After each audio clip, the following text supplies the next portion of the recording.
राम राम भाइयों, कैसे हो सारे। आई होप जैसे भी होगे बहुत सही होगे। तो आज मैं जो आप लोगों के साथ स्टोरी शेयर करने वाला हूँ तो वो मेरे एक फ्रेंड के फादर के साथ घटी थी और ये 2011 में उनके साथ घटी थी।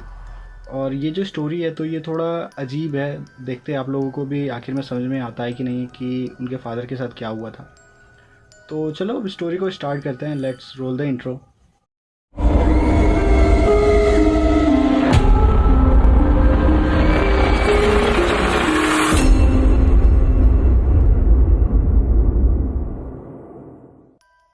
तो मेरा एक फ्रेंड है जिसका नाम है पूरव। तो ये स्टोरी मेरे को उसने ही बताई है। ये स्टोरी उसके फादर के साथ घटी थी, ये इंसिडेंट।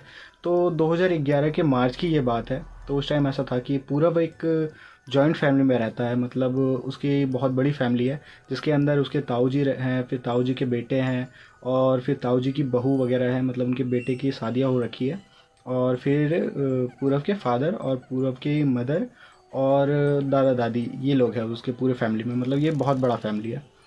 तो उस फैमिली में ऐसा हुआ कि एक बहुत बुरी घटना उनके यहाँ पे घट गई कि जो पूरब की मम्मी थी तो उनका देहांत हो गया। और ये पूरब उस टाइम उसकी उम्र करीब 11-12 साल की रही होगी। तो ये पूरब के साथ काफ़ी एक दुखद घटना उस टाइम हो गई थी।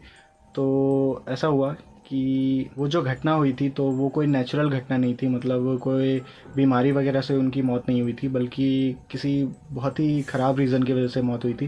वो मैं यहाँ पे नहीं बता सकता, लेकिन वो नेचुरल डेथ नहीं थी। मतलब उन्होंने अपने आप को ख़त्म कर लिया था किसी रीज़न से। तो ऐसा कुछ हुआ था उनके घर में। तो हुआ क्या कि जब उनकी डेथ हुई तो वहाँ के जो उनके घर के पंडित वगैरह थे उन्होंने बोला कि ये जो उनकी डेथ हुई है तो उनकी आत्मा को मतलब शांति नहीं मिली है और वो मतलब हो सकता है कि तुम्हें परेशान वगैरह करेगी। तो इसलिए पंडित जी ने उनके घर में सभी को एक तावीज़ वगैरह करके दे दिया और मंत्र वंत्र करके गए उनके घर के आसपास कि तुम लोग ज़्यादातर अभी कुछ 2-3 मंथ ज़्यादा इधर मत जाना और फिर थोड़ा ये सब तुम लोग ध्यान रखना कि ये जो तावीज़ वगैरह है वो तुम्हारे यहाँ से खुले ना। और ख़ास करके पूरब को और पूरब के फादर को ये चीज़ कहा गया। तो पूरब ने मान लिया कि मतलब पूरब के फादर ने बोला ठीक है, हम लोग ऐसा कुछ नहीं करेंगे। और हम लोग मतलब उनके घर वालों ने बेसिकली ये चीज़ मान ली। तो लेकिन ये जो पूरब के फादर है तो इनका बिजनेस होता है ना, ज़मीन का खरीद बिक्री करना, ऐसा वाला इनका बिजनेस था पूरब के फादर का। मतलब वो प्रॉपर्टी डीलिंग वगैरह करते थे। तो ऐसा ही क्या हुआ कि उनकी एक डील थी, मतलब पूरब के फादर की एक डील थी। तो वो काफ़ी टाइम से अटकी हुई थी उनकी डील। और वो जो प्रॉपर्टी है तो वो मेरे ही स्टेट के अंदर, मतलब झारखंड के अंदर एक स्टेट है देवघर, सॉरी झारखंड के अंदर एक सिटी है देवघर। तो वो हमारा सिटी ऐसा है कि अगर तुम थोड़ा सा भी बाहर निकलोगे, मैं अपने कई सारे वीडियोस में बोल चुका हूँ कि अगर तुम थोड़ा सा भी सिटी से बाहर निकलोगे तो फिर जंगल जंगल थोड़ा सा चालू होता है, मतलब खेत वेत चालू हो जाते हैं। तो जो ज़मीन था जो पूरब के फादर बिकवा रहे थे तो वो थोड़ा बाहर जाकर गई था, मतलब वो थोड़ा जंगलों की तरफ था। तो उन्होंने मतलब वो जो पार्टी ज़मीन लेने वाला था तो वो तो कुछ टाइम के लिए रुक गया क्योंकि इनके घर में कुछ प्रॉब्लम हो गई थी पूरब के घर पे।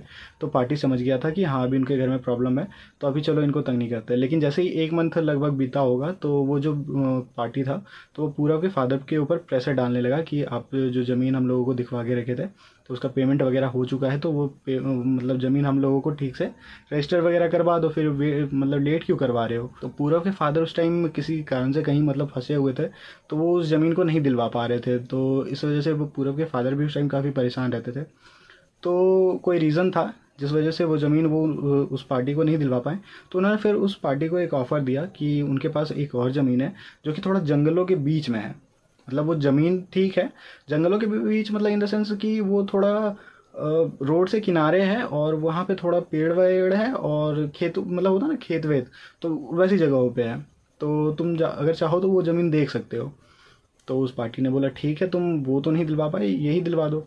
तो वो पार्टी एक दिन बोली कि ठीक है आप हम लोगों को दिखला देना वो ज़मीन कहाँ पे, हम लोग देख करके ले लेंगे।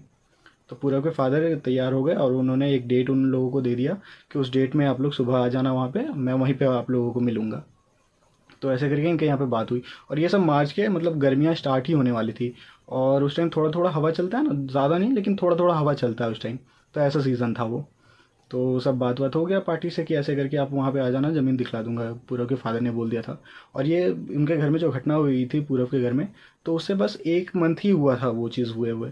और जो पंडित जी ने इन लोगों को बोला था कि करीब अभी तुम 2-3 मंथ तक इधर उधर मत जाना बाहर अकेले, और तुम थोड़ा ध्यान रखना इन सब चीज़ों का, क्योंकि तुम्हारे घर में जो डेथ हुई है तो वो मतलब बहुत बुरी डेथ हुई है और कोई नेचुरल डेथ नहीं थी, तो इसलिए तुम थोड़ा ध्यान रखना, खास करके पूरब और तुम, मतलब पूरब के फादर। लेकिन वो जो काम था वो भी इम्पोर्टेंट था पूरब के फादर के लिए। तो ऐसे ही जब डेट दे करके, ये सुबह का डेट पूरब के फादर ने उन पार्टी को दिया था। पार्टी मैं इसलिए कह रहा हूँ क्योंकि हमारे यहाँ पे प्रॉपर्टी डीलर वगैरह को पार्टी ही कहते हैं, मतलब जो खरीदने वाला होता है तो वो पार्टी कहलाता है। तो जब डेट दे दिया था उन लोगों को, तो ऐसा ही हुआ कि पूरब के फादर एक दिन सुबह जल्दी उठे और वो उस प्रॉपर्टी के ऊपर चले गए सुबह ही, मतलब 6-7 बजे के आसपास ही चले गए, क्योंकि गर्मियों का दिन स्टार्ट होने ही वाला था तो जल्दी सवेरा भी हो जाता था। तो 6-7 बजे के आसपास वो उस ज़मीन पे चले गए और उस पार्टी को बोला था कि 9 बजे तक तुम वहाँ पे आ जाना। तो पूरा फिर फादर उस ज़मीन पर पहुँच करके इधर उधर देखने लगे कि सारी चीज़ें मतलब सही है ना, कि किसी और का ज़मीन वगैरह होता है, मतलब इस लाइन में जो होते हैं वो लोग जाकर के शुरू में देख लेते हैं कि कुछ प्रॉब्लम तो नहीं है उस ज़मीन पर। तो पहले ही वहाँ जा कर के देखने लगे कि कुछ प्रॉब्लम नहीं है, और भी उनके फ्रेंड्स आने वाले थे लेकिन वो भी लेट करके आ रहे थे। तो वो इधर उधर देख ही रहे थे, तो इतने में उनका ऐसा फील हुआ कि उनको थोड़ा भारीपन सा महसूस हुआ। ऐसा लगा जैसे कोई हैवी हैवी सा उनके ऊपर कहीं से नज़र रखे हुए है, ऐसा करके उनको फील हुआ। तो पहले तो उन्होंने इग्नोर किया, उनको लगा कि मे बी वो अकेले यहाँ पे खड़े हैं, और वो पूरा सुनसान इलाका था, पूरा सुनसान इलाका था। तो उनको लगा कि मे बी वो थोड़ा इधर मतलब आए हैं, तो इनको इसलिए थोड़ा ऐसा एहसास लग रहा है, और अभी इनके घर पे थोड़ा कुछ हुआ भी है तो इस वजह से उनका मन भी भारी है। तो उन्होंने ये चीज़ सोच करके इग्नोर कर दिया। तो फिर थोड़ी देर वो इधर उधर घूम ही रहे थे कि इतने में उनको ऐसा लगा जैसे कोई इनका नाम पुकार रहा है, मतलब इनका नाम धीरे धीरे करके ले रहा है, और वो जिधर से नाम ले रहे थे तो वो अगर उधर घूम करके देखते थे तो फिर ये नाम उनको पीछे से आने लगता था। मतलब अगर वो नाम इधर से आ रहा है, वो अगर इधर देख रहे हैं तो फिर वो नाम उनको पीछे से लगता था, जैसे पीछे से कोई आवाज़ लगा रहा है। तो ऐसे करके ये थोड़ा मतलब अब डरने लगे वहाँ पे, कि ये थोड़ा उनको लगने लगा कि नहीं इनके साथ कुछ तो गलत हो रहा है। और इन्होंने वो ताबीज़ वगैरह पहन रखी थी उस टाइम भी, तो इनको थोड़ा सा लगने लगा कि नहीं इनके साथ कुछ तो गलत हो रहा है। तो इन्होंने तुरंत ही फ़ोन निकाल करके अपने दोस्तों को फ़ोन किया। तो उनके फ्रेंड ने बोला कि तुम फिक्र मत करो, हम लोग मतलब 10 मिनट में आ रहे हैं। हालांकि पूरब के फादर ने अपने दोस्तों को ये नहीं बोला कि उसे उनको डर लग रहा है, बल्कि उन्होंने बोला कि तुम कहाँ रह गए, तो जल्दी आ जाओ यहाँ पे। तो ऐसे ही थोड़ा बात करने के बाद उन्होंने तुरंत फ़ोन रखा, तो फिर उनको थोड़ा मन और थोड़ा भारी सा होने लगा। तो फिर वो इधर उधर और घूमने लगे कि थोड़ा मन बहल सा जाए। तो जब इधर उधर घूमने लगे तो उन्होंने देखा कि पूरा वहाँ पे इतना तेज़ हवा चलने लगा, जो थोड़ी देर पहले मतलब धीरे धीरे सा हवा चल रहा था, धीमा धीमा हवा चल रहा था, वो अचानक ही बहुत तेज़ हवा हो गया। और उनके जस्ट सामने ही एक खजूर का बहुत बड़ा पेड़ था, पेड़ कहते हैं या फिर जो भी, तो खजूर का एक पेड़ था। तो वो एकदम ऐसे हवा उस पर लगने लगा, जैसे वो लग रहा था जैसे टूट के अब गिर जाएगा, बिखर जाएगा वो पेड़। और ऐसा लग रहा था जैसे कोई होता है ना कि तुम कैसे पत्तियों को ऐसे करके निचोड़ते हो, तो वो पेड़ एकदम ऐसे ही निचोड़ने लगा। और अगल बगल के जो पेड़ पौधे थे वो बस धीरे धीरे धीमी हवाओं में जैसे होते हैं ना कि झूल रहे होते हैं, तो उस तरह का बाकी पेड़ थे। लेकिन वो जो खजूर का पेड़ था वो बहुत तेज़ी से मुड़ने उड़ने लगा। तो ये चीज़ देख करके पूरा के फादर और ज़्यादा डर गए, और वो फिर बहुत घबराने लगे वहाँ पे। तो वो सब चीज़ वहाँ पे छोड़ छाड़ करके वो वहाँ से मतलब ऐसे ही पैदल थोड़ा आगे निकलने लगे, कि उनकी गाड़ी भी थोड़ी दूर ही खड़ी थी, तो वो अपनी गाड़ी की तरफ जाने लगे। तो जैसे ही वो गाड़ी की तरफ जाने लगे तो उसी बीच में एक रेलवे का फाटक पड़ता था। तो वो जैसे ही रेलवे के फाटक पर पहुँचे तो उन्होंने देखा कि वहाँ पे एक लेडी खड़ी है, और वो लेडी लिटरली उनकी वाइफ से उनकी शक्ल मिलती थी। लिटरली उनकी उस लेडी की शक्ल उनकी वाइफ से मिलती थी। वो जैसे ही पूरब के फादर ने उस लेडी को देखा, वो वहीं पे बेहोश होकर गिर गए।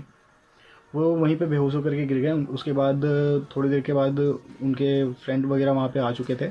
तो फ्रेंड वगैरह ने जब उनको होश में लाया, तो फिर उन्होंने वो चीज़ उनको कह करके बताया कि अभी अभी उनके साथ ऐसा यहाँ पे हुआ, और उनको पता नहीं चला कि ये क्या हुआ। और यहाँ पे कोई लेडी थी जो बिल्कुल उनकी वाइफ की तरह दिख रही थी। तो जब उनके फ्रेंड ने बोला कि नहीं यहाँ तो सिर्फ तुम थे और यहाँ पे कोई नहीं थी, और मुझे नहीं लगता कि तुम बहुत देर से यहाँ पे पड़े हो, क्योंकि अभी थोड़ी देर पहले मतलब हम जैसे ही यहाँ पे आए तो तुम हमें यहाँ पे पड़े हुए मिले थे। तो फिर उनके फ्रेंड ने उनको उठा करके फिर अपने गाड़ी में ले जा करके रखा, फिर उनको घर ले करके आए। तो पूरब के फादर इतने डर चुके थे कि वो अपने घर में भी किसी को ठीक से वो बता नहीं पा रहे थे कि उनके साथ क्या हुआ। फिर भी घर वालों ने जब उनको अच्छे से पूछा तो फिर उन्होंने बताया कि उनके साथ ये सब हुआ। तो उनके घर वालों ने जो उनका पंडित जी था उनको बुलवाया और फिर पंडित जी ने बोला कि तुम्हें मतलब वो हो सकता है तुम्हारा पीछा करते हुए तुम्हारे तक वहाँ तक पहुँच गई और तुम्हें वहाँ पे अकेला देख करके उन्होंने मतलब तुम्हें वो दिखने की ट्राई की। मतलब क्या ही मैं बोलूँ, मतलब उन्होंने तुम्हें अपना दर्शन दे दिया। थोड़ा मैं वैसा बोल रहा हूँ। हाँ, तो उन्होंने मतलब तुम्हें वो साक्षात दर्शन दे दिया उन्होंने। फिर पंडित जी ने और भी कई सारे उनको मतलब तावीज़ वगैरह दिए और वो और भी कई तरह के मंत्र उन पे पढ़े और फिर उनको बोला कि तुम हर शनिवार और मंगलवार को बजरंगबली की पूजा करना स्टार्ट करो, फिर तुम्हारे पे इतनी कोई प्रॉब्लम नहीं होगी। तो तब से लेकर के पूरब के फादर आज तक हर शनिवार और मंगलवार को बजरंगबली की पूजा करते आ रहे हैं। तो बस यही थी आज की एक और छोटी सी हॉरर स्टोरी। आई होप आप लोगों को पसंद आई होगी सुनने में, और अगर पसंद आई है तो प्लीज़ लाइक कर देना और हो सके तो प्लीज़ कमेंट करके बताना कि वीडियो आप लोगों को कैसा लगा। अगर बुरा भी लगता है तो प्लीज़ वो चीज़ कमेंट करके बताया करो। और एक चीज़ कहना चाहूँगा कि अगर आप लोगों को लगता है कि मैं आपकी स्टोरी इस चैनल पे शेयर कर सकता हूँ तो मेरा इंस्टाग्राम लिंक आप लोगों को नीचे डिस्क्रिप्शन बॉक्स में मिल जाएगा, तो वहाँ जाकर के आप अपनी स्टोरी मेरे साथ शेयर कर सकते हो। मैं अपने इस चैनल पे ज़रूर वो स्टोरी लाने की कोशिश करूँगा और मुझे बहुत ज़्यादा खुशी होगी वो स्टोरी आपके यहाँ पे लाने में। तो बस यही इतना ही कहना था। मिलते हैं नेक्स्ट वीडियो में, तब तक के लिए बाय।